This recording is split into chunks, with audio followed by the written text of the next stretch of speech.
अस्सलामु अलैकुम वरहमतुल्लाहि वबरकातुहू।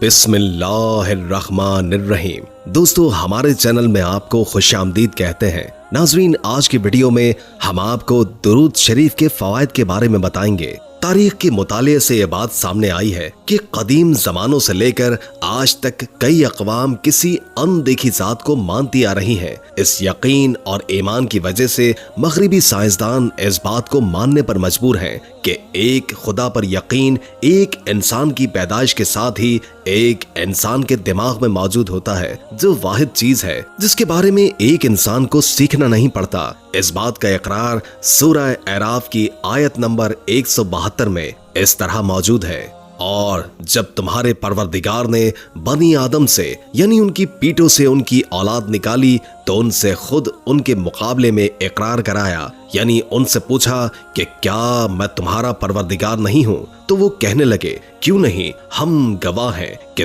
तू हमारा परवरदिगार है। ये आयत इस बात की गवाही देती है कि हर इंसान पैदाइशी तौर पर अल्लाह की जात से मुतारिफ होता है। 1997 में यूनिवर्सिटी ऑफ कैलिफोर्निया के न्यूरोलॉजिस्ट डॉक्टर की एक टीम ने चंद मरीजों पर कुछ तजर्बात किए। उन तजर्बात में उन्होंने एक हैरत अंगेज दरियाफ्त की, जिसमें उन्होंने इंसानी दिमाग में वो हिस्सा दरियाफ्त कर लिया जो हिस्सा उनके पैदा करने वाले यानी सिर्फ अल्लाह के लिए मुख्तस होता है। यानी इंसान का दिमाग का वो हिस्सा जहां अल्लाह पर यकीन रखने की इंफॉर्मेशन महफूज होती है। ये वही यकीन और अकीदा है जिस ज़ात का जिक्र सूरह अराफ की आयत नंबर 172 में मौजूद है। मजीद हैरानी की बात यह है कि दिमाग का ये मखसूस हिस्सा बिल्कुल एक कंप्यूटर की चिप की तरह है, जिसमें उस वक्त बिजली का करंट शुरू हो जाता है जब एक इंसान अल्लाह के बारे में जिक्र सुनता है, जिसका मतलब यही है कि दिमाग का यह हिस्सा इंसान को यह समझाता है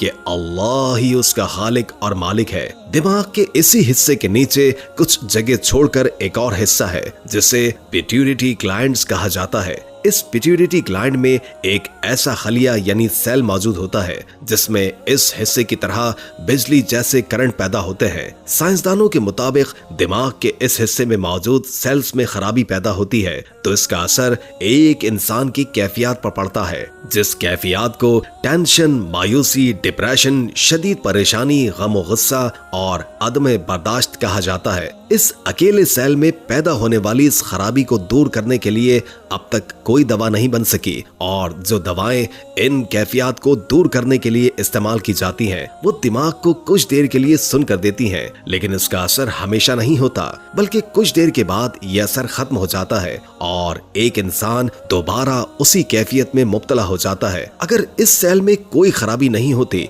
तो कोई शख्स कभी परेशान नहीं होता और न ही कोई अपने हवास खोकर पागल होता। 1991 के टाइम मैगजीन के एक शुमारे में यह खबर छपी कि दुनिया भर के काबिल साइंसदानों की एक टीम ने 20 साल की मेहनत और लाखों डॉलर्स सिर्फ इसलिए खर्च कर दिए कि वो इंसानों के सुकून के लिए एक बेहतरीन हल तलाश कर सके जिसमें किसी इंसान को फिर कभी गमज़दा ना होना पड़े। इस तमाम रिसर्च के बाद वो तमाम इस नतीजे पर पहुंचे कि दिमाग के इस हिस्से में मौजूद इस सेल को एक खास रोशनी यानी लेजर थेरेपी से गुजारा जाए तो वो खराब सेल दोबारा अपनी असल हालत में आ सकता है। और तब साइंसदानों ने ये कहा कि एक इंसान के दिमाग में मौजूद कैफियत का ताल्लुक अल्फाजों से होता है। अगर कोई इंसान नफरत अंगेज अल्फाज सुनता है तो उसका पूरा वजूद बेचैन हो जाता है, लेकिन इसके बरक्स अगर कोई इंसान नर्म और शाइस्ता अल्फाजों को सुनता है तो उन अल्फाजों से उसका दिल मुतमईन रहता है। और ये इसलिए क्योंकि दुनिया में मौजूद तमाम अल्फाजों के हर लफ्ज में एनर्जी का एक मखसूस पैटर्न है। तब साइंसदानों को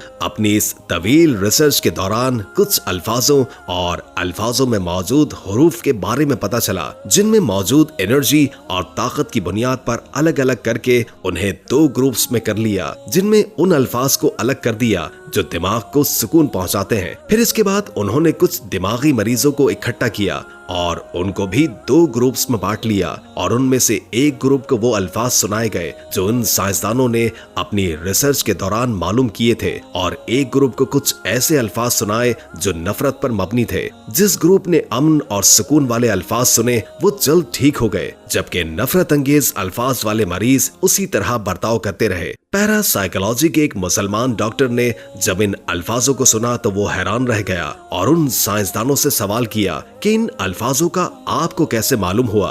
तब उन साइंसदानों ने ये कहा कि ये अल्फाज उनके 20 सालों की रिसर्च का नतीजा है, जो हमने उन मरीजों पर टेस्ट किए जो दिमागी तौर पर नाकारा हो चुके थे, और हैरत अंगेज तौर पर उन अल्फाजों की ताकत से इन मरीजों में काफी बेहतरी आई है। जब इस मुसलमान साइंसदानों ने उन अल्फाजों को तरतीब किया तो वो अल्फाज दुरूद शरीफ के अल्फाज थे। दुरूद शरीफ के इन अल्फाजों के इस पूरे पैटर्न में एक अहम राज छिपा है। अगर उन अल्फाजों पर गौर करें तो बहुत सारी बातें सामने आती हैं। दुरूद शरीफ के पहले हिस्से में जिक्र है कि ऐ अल्लाह रहमत नाजिल फरमा हजरत मोहम्मद सल्लल्लाहु अलैहि वसल्लम पर, जो इस बात का इशारा है कि आप सल्लल्लाहु अलैहि वसल्लम पर दुरूद शरीफ भेजना कोई मामूली बात नहीं। पैगंबर की बुलंदी का वो मकाम है जिस बुलंदी का हम जैसे गुनाहगार तसव्वुर भी नहीं कर सकते। इस पहले हिस्से में आप सल्लल्लाहु अलैहि वसल्लम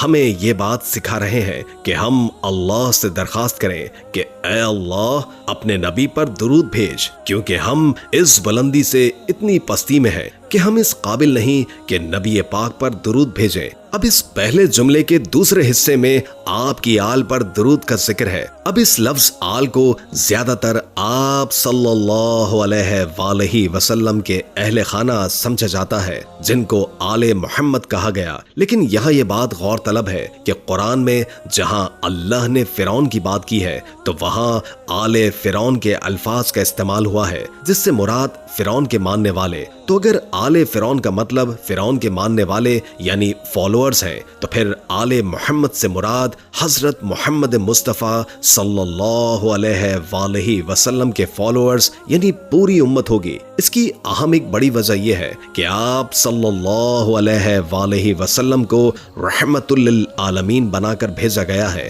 तो ये मुमकिन ही नहीं कि यहाँ रहमत सिर्फ आप सल्लल्लाहु अलैहि वसल्लम के अहले खाना यानी खानदान पर भेजी जाए, बल्कि इससे मुराद आप सल्लल्लाहु अलैहि वसल्लम का तमाम खानदान और तमाम उम्मत है। और जब हम एक बार दुरूद पढ़ते हैं तो इस बात से बेखबर हो जाते हैं कि हम असल में पूरी उम्मत के लिए अल्लाह से नेकियों और रहमतों की दरखास्त करते हैं। हजरत काब रज़ी अल्लाह ताला अन्हु से रिवायत है कि हर रोज 70,000 फरिश्ते मस्जिद नबवी पर उतरकर आप सल्लल्लाहु अलैहि वसल्लम पर दुरूद भेजते हैं और आपके गिर्द इकट्ठे होकर अपने परों से हर जगह को रोशन करते हैं। वो सारा दिन दुरूद शरीफ पढ़ते हैं और शाम को वापस आसमानों पर चले जाते हैं, और फिर शाम को 70,000 और फरिश्ते उतरते जो सुबह तक आप पर दुरूद भेजते हैं, और ये सिलसिला क़यामत तक जारी रहेगा। एक अंदाजे के मुताबिक आप सल्लल्लाहु अलैहि वसल्लम की हयात मुबारका में 70 अरब फरिश्ते आसमानों से उतरकर आप सल्लल्लाहु अलैहि वसल्लम पर दुरूद भेज चुके हैं, और क़यामत तक इनकी तादाद कितनी होगी ये सिर्फ एक अल्लाह ही को मालूम है। ये इस बात की खुली दलील है कि अल्लाह अपने आखिरी पैगंबर हुजूर मोहम्मद मुस्तफ़ा सल्लल्लाहु अलैहि वसल्लम से कितनी मोहब्बत करते हैं। इसलिए हमें भी चाहिए कि आप सल्लल्लाहु अलैहि वसल्लम पर हर रोज कम से कम 100 बार दुरूद शरीफ भेजें, जिसके दुनिया में भी और आखिरत में भी बेशुमार फायदे हैं। जो शख्स पूरी जिंदगी कसरत से आप अलैहिस्सलाम पर दुरूद भेजता है तो वो क़यामत के दिन नबी करीम सल्लल्लाहु अलैहि वसल्लम के सबसे ज्यादा नजदीक होगा। एक दफा दुरूद भेजने पर अल्लाह उस शख्स पर 10 मरतबा रहमत नाजिल फरमाता है। दुरूद शरीफ गुनाहों की मुआफी का जरिया है। दुरूद शरीफ कसरत से पढ़ने वाला गुर्बत और भूख व अफलास से दूर होगा। दुरूद शरीफ पढ़ने से दिल साफ हो जाता है, सोच साफ हो जाती है और एक इंसान सुकून और अमन के साथ जिंदगी गुजारता है। जो शख्स दुरूद शरीफ पढ़ता है तो अल्लाह दुनिया और जहां के गम उससे दूर फरमा देता है। अगर हम चाहते हैं कि इस पूरी उम्मत से ये तमाम गम और मुसीबतें खत्म हो तो इसका एक ही हल है, और वो है आप सल्लल्लाहु अलैहि वसल्लम से मोहब्बत। इसलिए दुरूद शरीफ को अपनी रोजमर्रा जिंदगी का एक अहम हिस्सा बनाइए और वीडियो के आखिर में भी एक बार दुरूद शरीफ पढ़ना मत भूलिएगा। उम्मीद है कि आज की वीडियो आपको अच्छी लगी होगी। अगर वीडियो अच्छी लगी हो तो लाइक करके हमारे चैनल को सब्सक्राइब कर दें और बेल आइकॉन को क्लिक कर दें ताकि हमारी नई आने वाली वीडियोस का आपको पता चलता रहे। अगर जिंदगी रही एक और वीडियो के साथ इंशाअल्लाह हाजिर होंगे। अभी हमें इजाजत दीजिए। अल्लाह हाफिज।